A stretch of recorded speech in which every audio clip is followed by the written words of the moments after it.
dar um contexto do tema que mostra todo o trabalho das frentes parlamentares e também das comissões permanentes aqui na nossa Casa de Leis. É isso mesmo, Janaína. A gente sempre lembra aqui que as frentes parlamentares e as comissões permanentes são dois instrumentos muito importantes na elaboração das leis que vão afetar você diretamente como sul-mato-grossense. E o tema do programa de hoje, do nosso podcast, é educação. Os nossos convidados já estão aqui, nossa garrafa d'água também.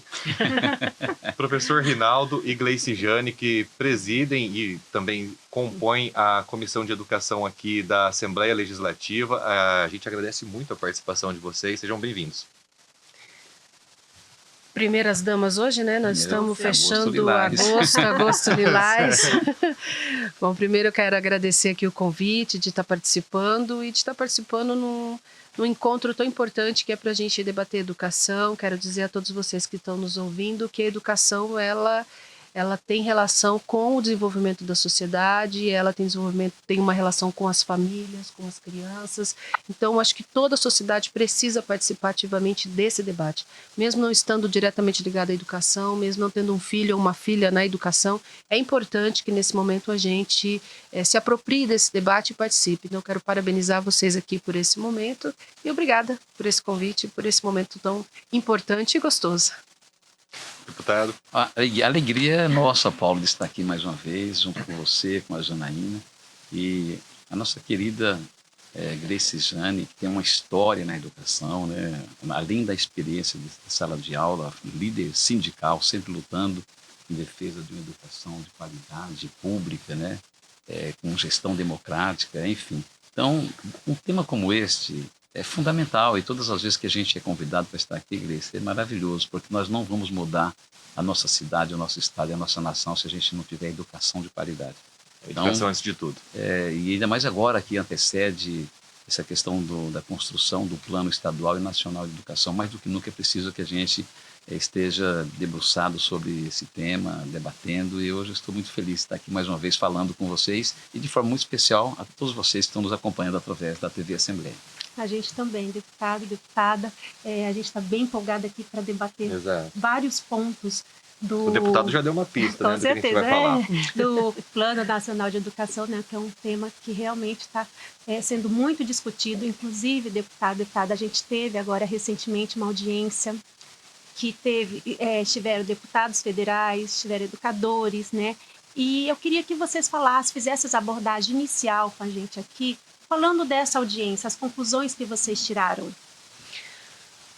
Vou falar dessa audiência que eu estive presente. Foi uma audiência pública organizada pela Câmara Federal.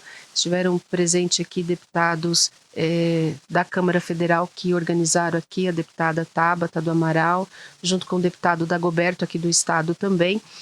E foi uma audiência muito importante, porque nós apresentamos o Plano Estadual de Educação e foi uma audiência que a população participou e que trouxe aqui as suas demandas. Então, uma das coisas que foi colocada para a gente pela Comissão Nacional é que o Plano Nacional deverá ser votado ainda esse ano. A previsão é que mês de setembro seja um mês de debate e de aprovação, né? Eles vão tentar colocar em pauta agora, a gente espera que isso realmente aconteça, mas o debate que a população trouxe foi muito importante, né? A gente recebeu aqui as mães atípicas que apresentaram as demandas da educação para a necessidade das crianças com educação especial. A gente tinha aqui indígenas também que falaram sobre a importância de ter uma educação que atenda a população indígena aldeada, mas também a população indígena urbana, né? A gente teve mulheres que falou sobre a necessidade de ter uma escola que atenda a necessidade das mães que estão na escola e que às vezes para de estudar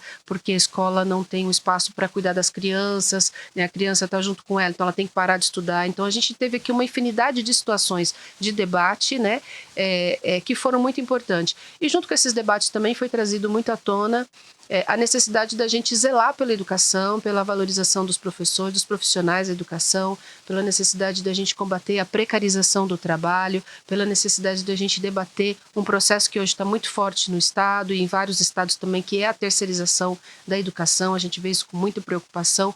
Então foi um debate bastante intenso, uma tarde inteira de debates, e a gente precisou encerrar a audiência ainda antes de encerrar todos os desejos de fala, porque muita gente queria participar daquele momento, né? Então foi um debate muito rico e que com certeza contribuiu para a organização do Plano Nacional de Educação, né? E agora a gente passa para um outro momento, que é o Plano Estadual de Educação também. Então primeiro a gente vai aprovar o Plano Nacional de Educação, né, e isso era o que a audiência vinha apresentando para a gente. E o Plano Nacional, ele dá também para a gente apresentado algumas metas, ele também alinha com a gente as propostas estaduais. O plano, Ele serve de inspiração. Ele serve Até de porque inspiração. o Mato Grosso do Sul e os outros estados têm que se submeter a uma diretriz geral. Nacional. Isso. Para a gente atingir a meta nacional, é importante que a gente tenha metas estaduais, né? Todas essas metas, esse debate nacional, ele está acontecendo ao mesmo tempo em que a gente faz os debates locais. Então, a gente já teve a Conferência Nacional, que deu para a gente uma linha. A gente segue também com o debate do plano anterior, que nós aprovamos em 2014, verificando o que foi que a gente conseguiu avançar, o que foi que a gente não conseguiu avançar, como, por exemplo, na questão do financiamento, né? No plano de 2014, nós tínhamos como meta ter 10% do PIB destinado à educação. A gente não passou um pouquinho mais do que 5% até agora, né? Então, a gente ainda tem que avançar no financiamento da educação para garantir os outros avanços, né? Os outros avanços.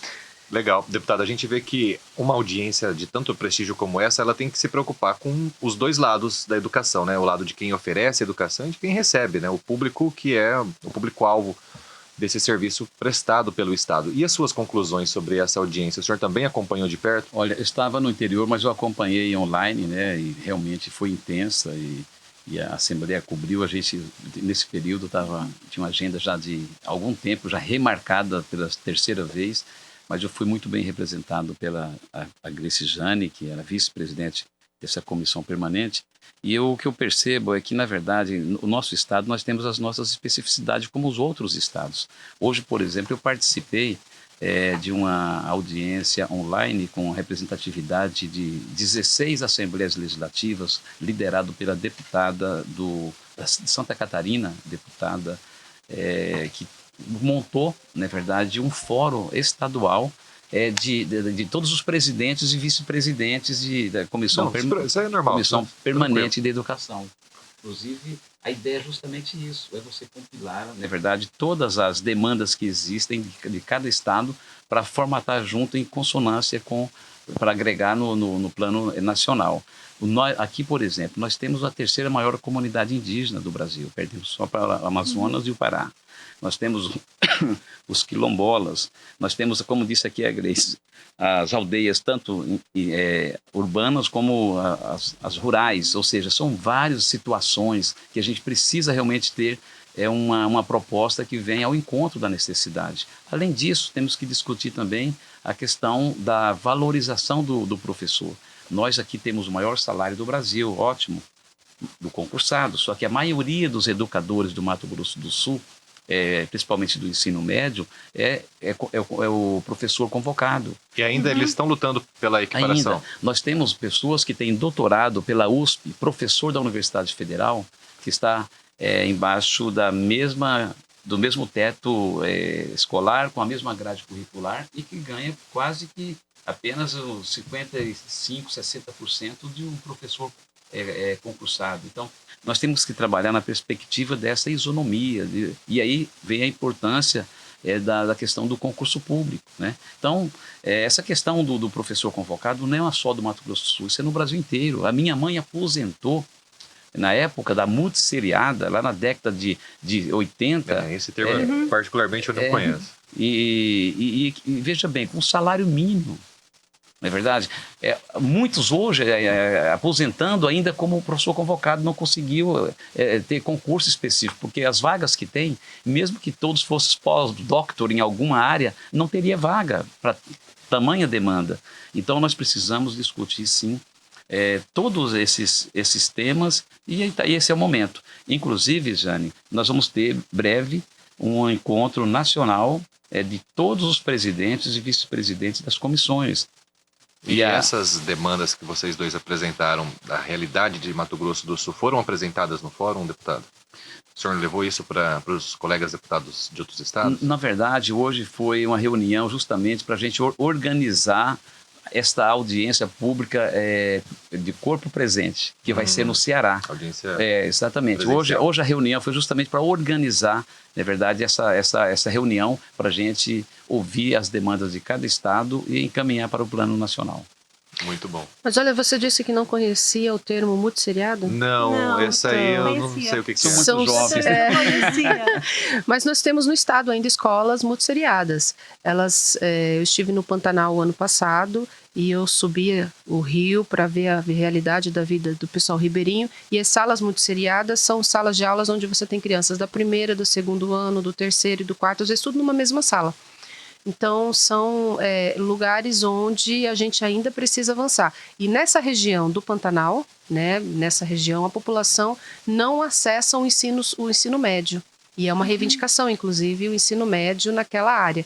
Porque as crianças que moram ali, quando terminam o ensino fundamental, na sala multisseriada, elas têm que se mudar para a cidade ou para um outro lugar para ter acesso à escola de ensino médio. Então, a gente ainda tem grandes desafios aqui. As salas multisseriadas, elas são realidades também em locais mais afastados das cidades, dentro dos espaços do campo, nas escolas do campo. Então, a gente tem essa realidade ainda e são desafios que a gente precisa vencer.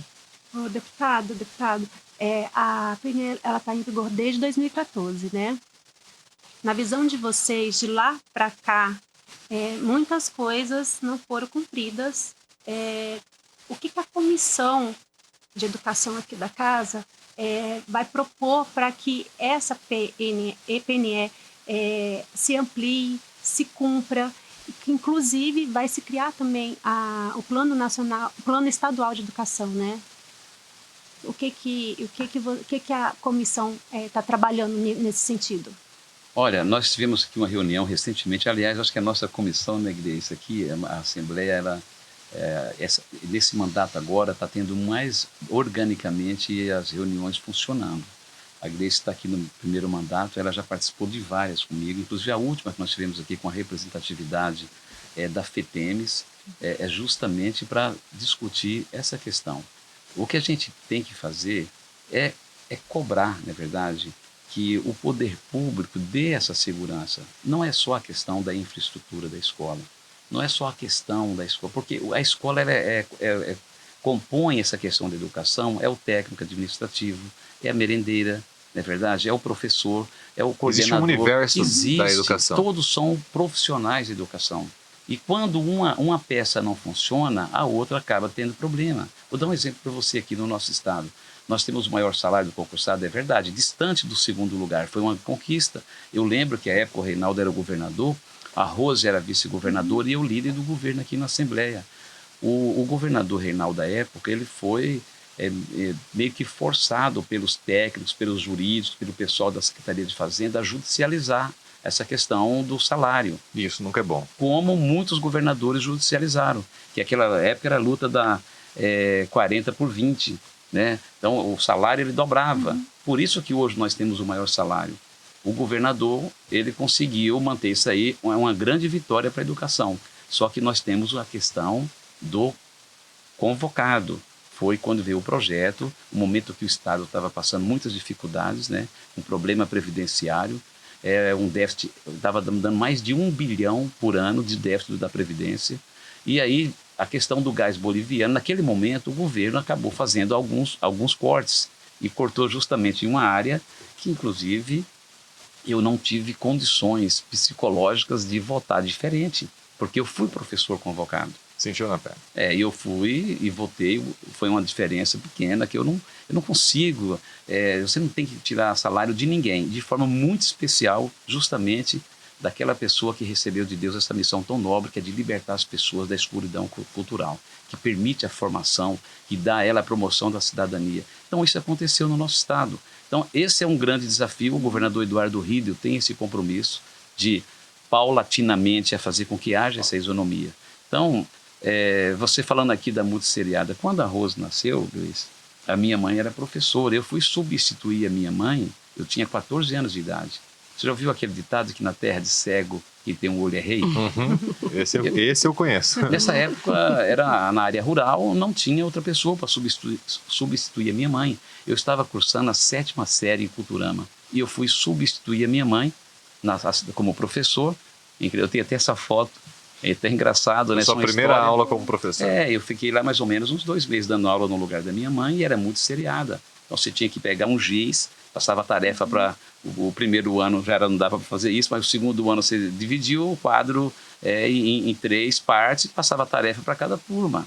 Essa era a realidade e, como ela disse, ainda existem casos específicos, isolados, mas existem ainda, do professor. Por isso que eu falo, o professor não tem dinheiro que pague o salário de um professor pela sua importância e pela sua relevância. É isso aí, gente. O tema hoje do programa, vocês estão acompanhando, é educação. A gente ouviu essa bela reflexão aqui do professor Rinaldo, que preside a Comissão de Educação aqui na Lemes. Para encerrar o primeiro bloco, a gente volta daqui 2 minutos para falar agora sobre o plano estadual. A gente falou do Plano Nacional de Educação, daqui a pouco vocês vão saber mais detalhes do Plano Estadual de Educação. Os próximos 10 anos da educação de Mato Grosso do Sul passa pela Assembleia. A gente se vê daqui a pouco.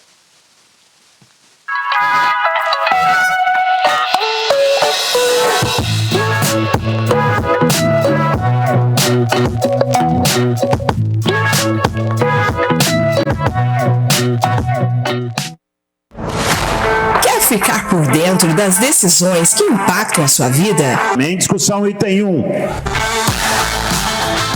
Na TV Alemes, canal 7.2, você acompanha debates, votações e tudo o que acontece no parlamento. Prefere acessar de qualquer lugar? No site da l.ms.gov.br. Todas as informações você recebe na palma da sua mão. E para quem curte rádio, sintonize na Rádio Alemes, FM 105.5 e fique ligado nos programas e notícias que fazem a diferença. TV, site ou rádio, escolha o seu jeito de acompanhar o trabalho da Assembleia Legislativa de Mato Grosso do Sul. Alemes, conectada com você, conectada com o Estado de Mato Grosso do Sul. Assembleia Legislativa, o Estado do Pantanal. O desenvolvimento chegou para ficar em Mato Grosso do Sul. E a sua Assembleia Legislativa tem muito a ver com isso.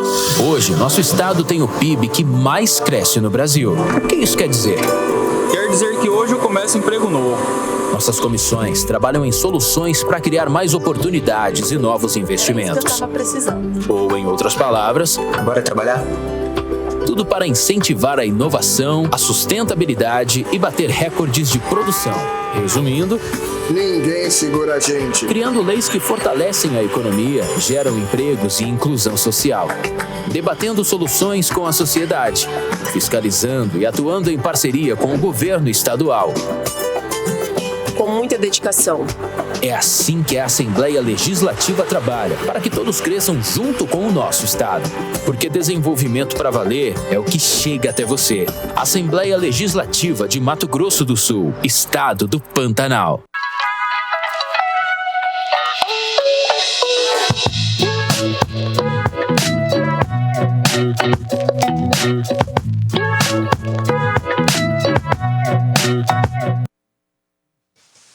Retornando aqui com Por Dentro do Legislativo, estamos recebendo aqui o deputado professor Rinaldo, que é o presidente da Comissão de Educação, e também nossa querida deputada Gleice Jane, que é a vice-presidente dessa comissão tão importante, Paulo. Isso mesmo. Bem, conforme a gente prometeu aqui, né, no primeiro bloco, a gente falou tantas coisas do Plano Nacional de Educação, e agora a gente quer falar especificamente do Plano Estadual.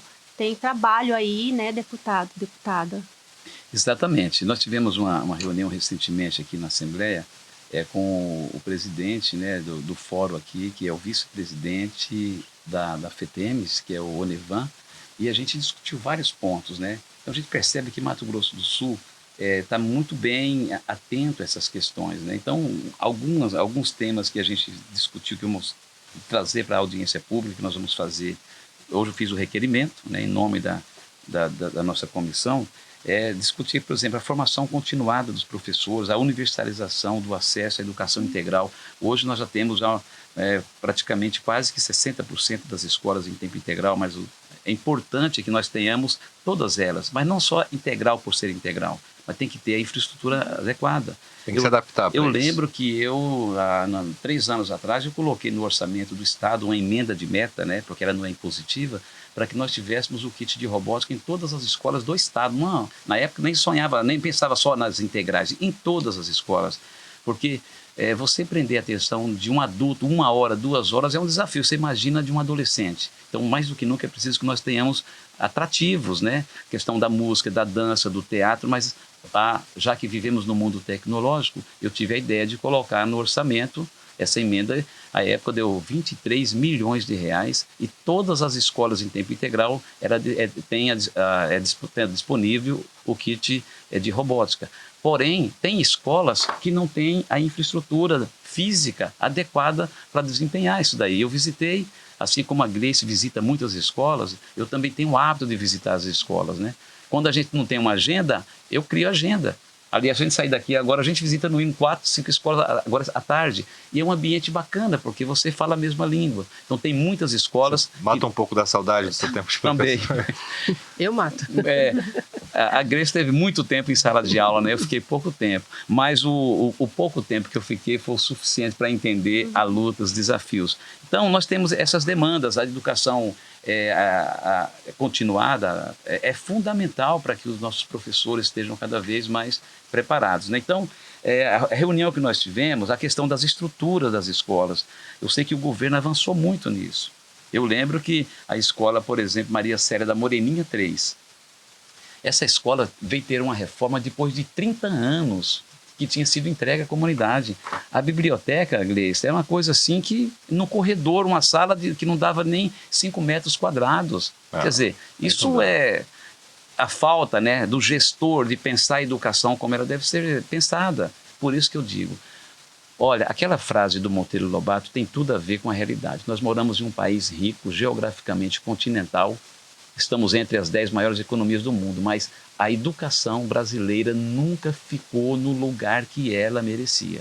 Por isso que o camarada, o grande escritor dizia, Monteiro Lobato, um país se desenvolve com homens e livros. Por isso que hoje, depois de 500 anos, Grace, a gente está aí discutindo coisas elementares, falando de infraestrutura.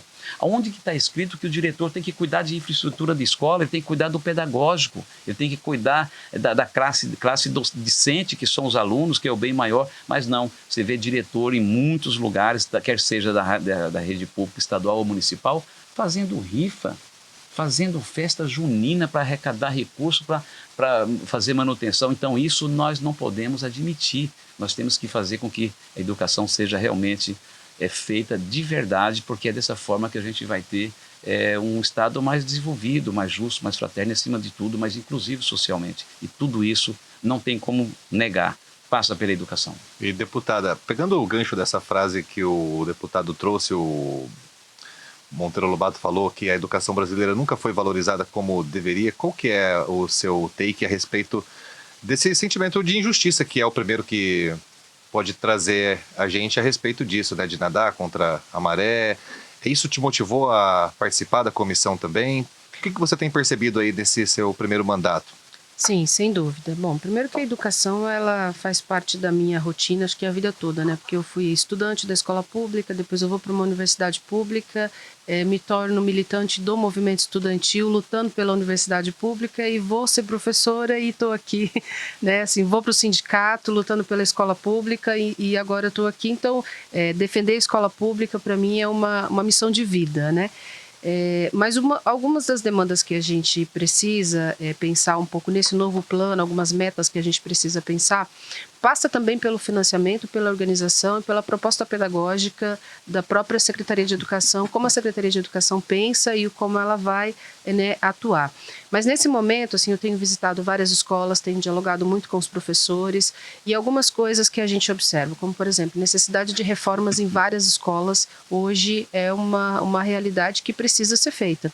A gente tem escolas em que a gente destina emenda parlamentar, para compra de ar-condicionado, escolas que têm ar-condicionado, mas que não tem uma instalação elétrica possível para ter o ar-condicionado. Né? Ontem eu estive numa escola em Rio Verde, que eles estão com o ar-condicionado parado há 5 anos e não conseguem instalar o ar-condicionado, 18 ar-condicionado parado, porque a rede... Quando for instalado, não vai funcionar mais. Pode não funcionar mais. Né? Então, a gente tem aí demandas. Por outro lado, a gente tem uma mudança climática que é impossível você trabalhar numa sala de aula sem ar-condicionado. Ar-condicionado não é mais algo supérfluo, não é mais algo de luxo.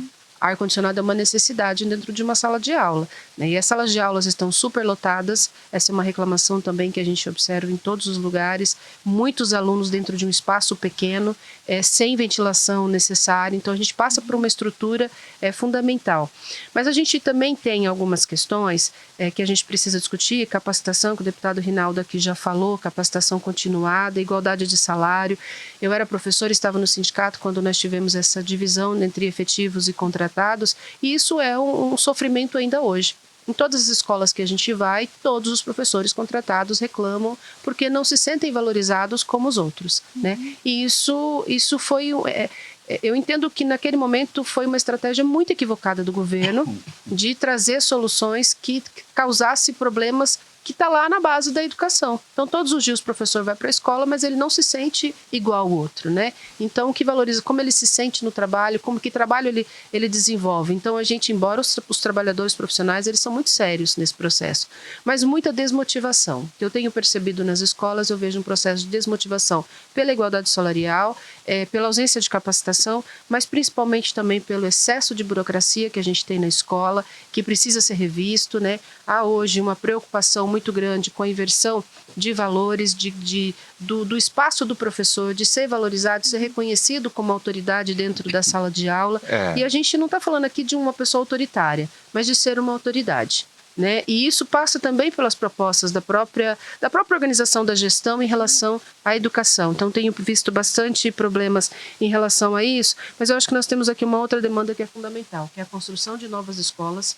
Urgente se faz, o Estado está crescendo. Eu até ia pontuar isso, deputado, com relação também aos CEINFs, né?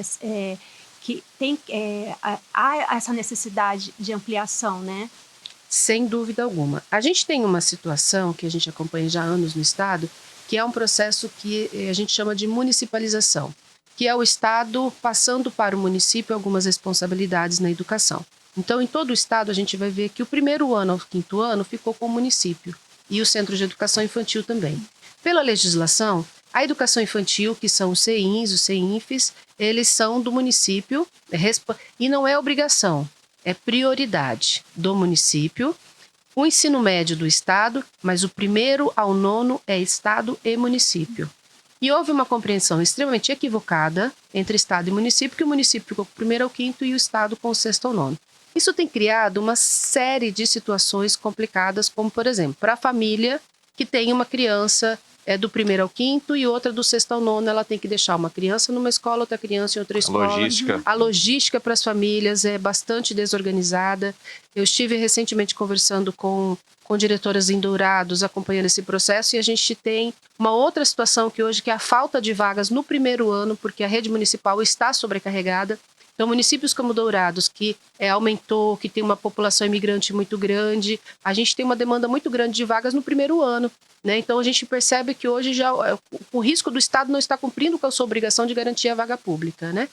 E a gente tem situações, né, que as diretoras relataram para a gente, de mães que têm que andar por 4 cantos da cidade para deixar os filhos, e obviamente que o último filho não chega no horário na sala de aula, então ele perde aula porque não tem condição. Então a gente tem uma série de situações hoje que são problemas nesse momento, que passa por financiamento da educação, né, e que passa também por uma organização melhor do Estado.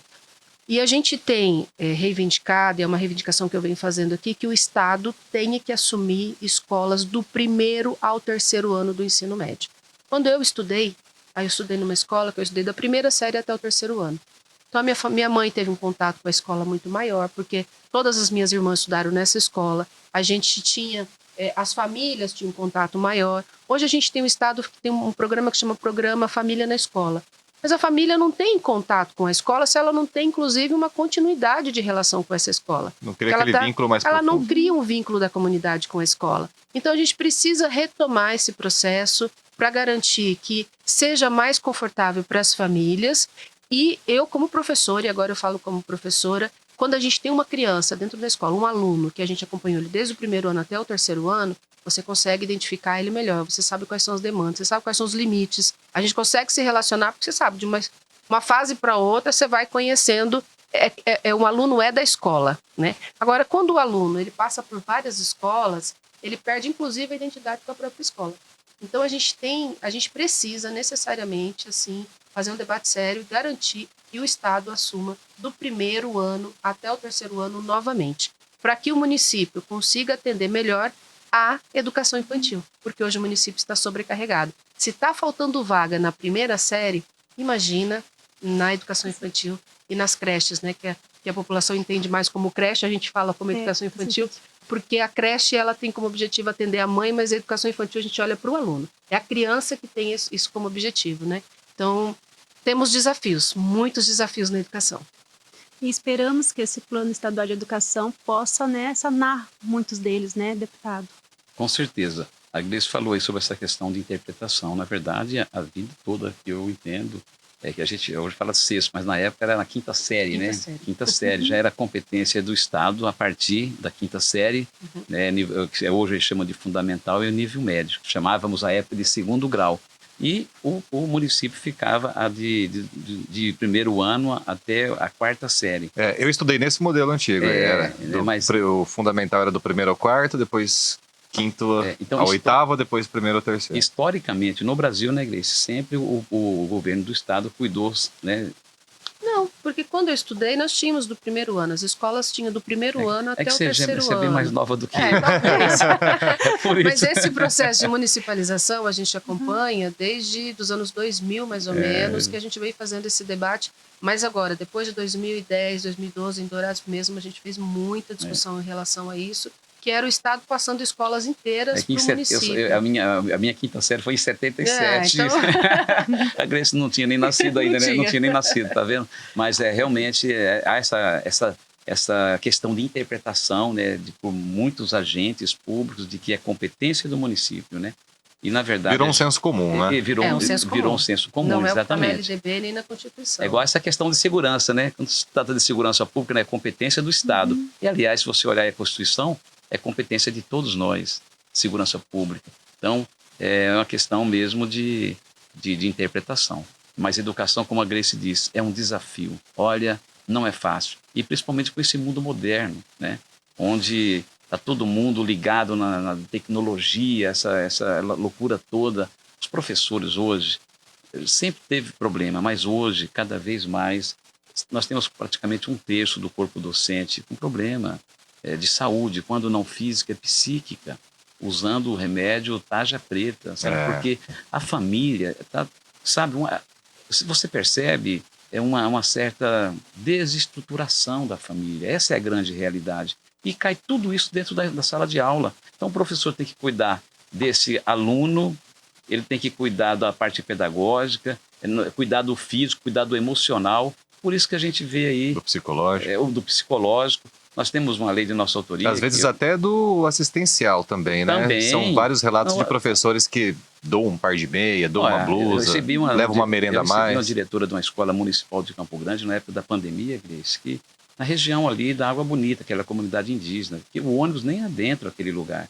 A Ana Rita, vou falar o nome dela aqui, porque é uma pessoa que, hoje ela nem mais diretora, 12 meninas grávidas de idade de 12 a 14 anos. Segunda coisa, ela falou, deputado, a escola não aguenta mais fazer vaquinha para levantar recursos. Então você imagina que cabeça que tem a diretora de uma escola e um professor para ver uma cena dessa. E isso não é um caso isolado. Então, o professor ele tem uma sobrecarga enorme, além das preocupações inerentes do dia a dia. Então, é um desafio muito grande. Por isso que, nesse novo plano que está sendo formatado agora, a gente tem que realmente debruçar sobre isso. E eu fico feliz de ter aqui na Assembleia, não a Grace, mas também o Pedro, que tem uma vida, foi secretário de Estado, que conhece a fundo essa questão. Eu tenho certeza que, com o apoio de todos os profissionais de educação representados pela FETEMES, pela CT, a gente vai fazer um bom debate. A próxima audiência, só para a gente já está quase encerrando o programa, mas vamos deixar esse recado final. A próxima audiência vai ser em? A audiência pública, que inclusive foi definido na reunião passada, será dia 21 de outubro. Isso, né? aí, 21 aqui na de Assembleia outubro. Legislativa, a partir das 2 da tarde. Para discutir o plano estadual. Exatamente. Bem, deputados, deputados e deputada e deputado, a gente agradece a participação de vocês aqui no programa. E a gente quer falar com você que assistiu o nosso podcast aqui até agora. Espero que vocês tenham gostado do papo sobre educação, sobre o futuro da educação, né? De Mato Grosso do Sul. É isso, é sobre o futuro da educação no Mato Grosso do Sul, que hoje nós estamos debatendo o Plano Nacional de Educação.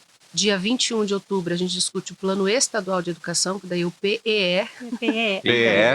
E depois, no próximo ano, com certeza a gente vai debater os planos municipais, né? Então a gente está num momento importantíssimo e a gente convida todas as pessoas, todos os ouvintes a continuar acompanhando esse debate que é fundamental. Deputado. E agradecemos mais uma vez o convite que a Assembleia nos fez aí. Obrigado a você, Paulo, a Janaína. É um prazer poder estar aqui lado a lado com a minha colega, professora Grace Jane, que tem sido uma baluarte em defesa da educação de qualidade. Abraço a todos vocês que nos acompanharam e marque aí na sua agenda, dia 21 de outubro, a partir das 14 horas, audiência pública para debater o Plano Nacional Estadual de Educação. É isso aí. A gente está ao vivo pela TV Assembleia, no canal 7.2, onde você vai poder conferir também todas as outras atrações da TV Assembleia. Tem alguma outra forma de acompanhar a produção da TV Assembleia e da Assembleia Legislativa, Jana? Bem, Paulo, é só o pessoal entrar lá nas redes sociais aqui da Assembleia Legislativa de Mato Grosso e acompanhar tudo. Sul, isso aí, Mato Grosso do Sul, gente. Isso aí, sem esquecer também da Rádio FM 105.5 na FM. A gente se vê no próximo Por Dentro do Legislativo. Até lá. É isso aí.